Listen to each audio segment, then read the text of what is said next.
जय श्री कृष्ण मित्रों, हमारे YouTube चैनल पर आपका स्वागत है। आज कार्तिक महात्म्य में हम आपको अध्याय 19 और 20वां अध्याय की कथा आपको सुनाने जा रहे हैं। राजा पृथु ने पूछा, है देवर्षि, अब आप ये कहिए कि भगवान विष्णु ने वहां जाकर क्या किया तथा जलंधर की स्त्री का पतिव्रत कैसे भ्रष्ट हुआ। श्री नारद जी ने कहा, जलंधर के नगर में जाकर भगवान विष्णु ने उसकी पतिव्रता स्त्री वृंदा का पतिव्रत भंग करने का विचार किया। वह उसको नगर में एक उद्यान में जाकर ठहर गए और रात में उसे स्वप्न दिया। वह उनकी माया और अद्भुत कार्यपद्धति थी और उनकी माया द्वारा जलंधर की स्त्री पतिव्रता वृंदा ने रात में ये स्वप्न देखा कि उसका पति नग्न होकर सिर पर तेल लगाए महेश पर चढ़ा है। वह काले रंग के फूलों की माला पहने हुए है तथा उसके चारों ओर हिंसक जीव हैं। वह सिर मुंडाए हुए अंधकार में दक्षिण दिशा की ओर जा रहा है। उसने अपने नगर को समुद्र में डूबा हुआ देखा और इस प्रकार के बहुत से भयानक सपने देखे। फिर तुरंत ही वह जाग पड़ी और स्वप्न के संबंध में विचार करने लगी। इतने में उसने सूर्य को उदय होते हुए देखा तो सूर्य में उसे एक छिद्र दिखाई दिया तथा वह कांतिहीन था। इसे उसने अनिष्ट जाना और भयभीत होकर रोने लगी। वह छज्जे पर गई, अटारी पर चढ़ी, भूमि पर उतरी, मगर उसे कहीं पर भी शांति प्राप्त नहीं हुई। फिर वह अपनी दो सखियों को साथ लेकर उपवन में गई, परंतु वहां भी उसे शांति नहीं हुई। फिर वह जंगल में निकल गई, पर वहां भी उसे चैन न आया। वन में उसने सिंह के समान दो भयंकर राक्षसों को देखा, जिससे वह अत्यंत भयभीत होकर वहां से भागने लगी। उसी समय वहां अपने शिष्यों सहित एक तपस्वी आ गया तो वृंदा उसको पैरों में हाथ लगाकर उससे अपनी रक्षा के लिए याचना करने लगी। मुनि ने अपनी एक ही हुंकार से उन दोनों राक्षसों को वहां से भगा दिया।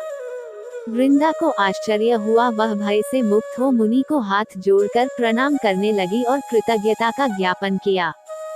फिर उसने मुनि से अपने युद्ध रथ पति के संबंध में उसकी कुशल क्षेम का प्रश्न किया। मुनि ने मौन हो आगे पीछे देखकर कहना चाहा कि उसी समय दो बानके उनके पास हाथ जोड़कर खड़े हो गए। ज्यों ही मुनि ने भृकुटी का संकेत किया तो वह उड़कर आकाश में चले गए। फिर जलंधर का सिर व धड़ लेकर मुनि के पास आ गए। तब वृंदा अपने पति को मरा जान मूर्छित होकर धरती पर गिर पड़ी और अनेक प्रकार के वचन कहकर दारुण विलाप करने लगी।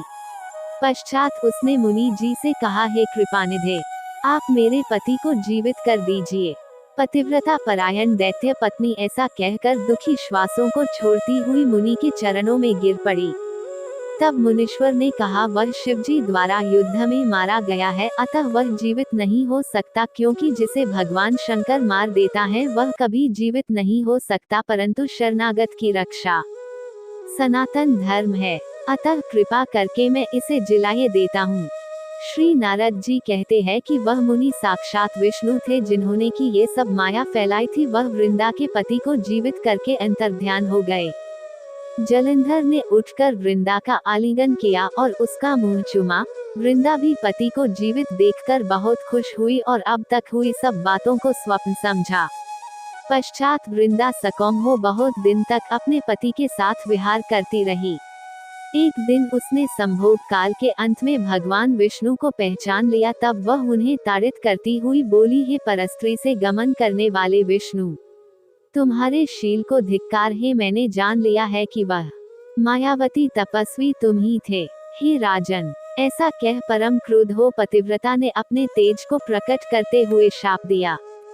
जो तूने अपनी माया से दो राक्षस मुझको दिखाए थे, वही दोनों राक्षस किसी समय तुम्हारी भी स्त्री का हरण करेंगे और उसके विरह में दुखी होकर तुम वानरों की सहायता से वन में भ्रमण करोगे। और वह सर्वेश्वर जो इस समय तुम्हारा शिष्य बना हुआ है, वह वहां पर तुम्हारा साथी रहेगा।